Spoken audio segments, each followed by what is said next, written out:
इस समय हमारे साथ मनोज तिवारी, आइए उनसे बात करते हैं। सर, जिस तरह से यूपी में बहुमत से जीते हैं सर, क्या रीज़न था, किस वजह से जीता गया है सर? लोगों के प्यार की वजह से, नरेंद्र मोदी जी के काम में विश्वास की वजह से, भारतीय जनता पार्टी के नीतियों में प्रगाढ़ता की वजह से, और जिस तरह से भारतीय जनता पार्टी नरेंद्र मोदी जी के नेतृत्व में देश के गरीबों के लिए, मजदूरों के लिए, किसानों के लिए, शोषितों के लिए, दलितों के लिए,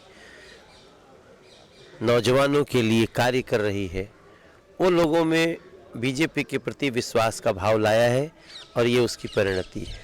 सर, यूपी, पंजाब, गोवा, मणिपुर में जिस तरह से पंजाब को छोड़ के जिस तरह से बीजेपी में पूर्ण बहुमत आई है, हालांकि कुछ जिलों में जो है जैसे गोवा और मणिपुर में पूर्ण बहुमत नहीं है, लेकिन उसके बाद भी सरकार बनने के कगार पे है, तो सर क्या मुद्दे थे इनके?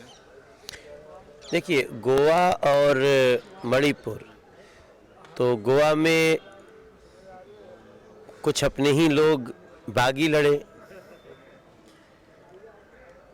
तो हमें लगा कि हम कभी बागियों को समर्थन तो नहीं देते, लेकिन कभी कभी होता है ना कि कुछ लोकल स्थानीय मुद्दे आपके पास नहीं पहुंच पाते हैं, तो कुछ कार्यकर्ताओं ने अलग चुनाव लड़ा और वो अपने को सही सिद्ध किए, वो वापस बीजेपी के साथ हैं, तो वहाँ भी सरकार बन रही है।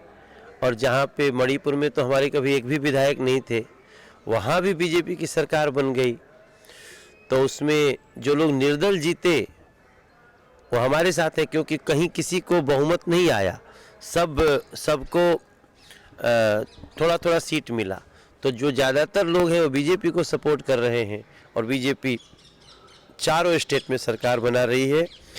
ये नरेंद्र मोदी जी के ईमानदारी की जीत है, नरेंद्र मोदी की कार्यकुशलता की जीत है।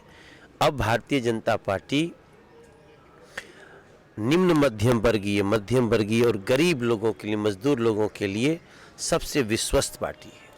दिल्ली में एमसीडी चुनाव भी आने वाला है, तो क्या मुद्दे रहेंगे इस बार दिल्ली की जनता के लिए? करप्शन हटाओ।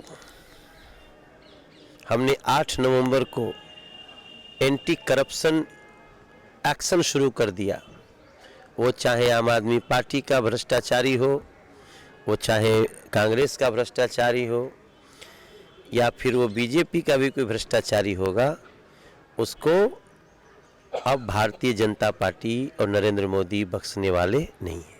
सर, आखिर एक सवाल, 11 मार्च को जो नक्सली हमला हुआ था जिसमें सीआरपीएफ के 12 जवान शहीद हुए थे, सर उनके प्रति हम लोगों ने एक बड़ी श्रद्धांजलि रखी है। हमने अपनी होली की सेलिब्रेशन को कैंसिल कर दिया है। जवानों की शहादत से बड़ी हमारी जीत नहीं है। हम उन परिवारों के दर्द में साथ हैं और हम ये संकेत कर रहे हैं कि अब पानी सिर से ऊपर बढ़ गया है। ऐसे लोगों के खिलाफ भी अब वही कार्रवाई होगी जो पाकिस्तान के आतंकवादियों के खिलाफ होती है। ये तो हमारे साथ मनोज तिवारी।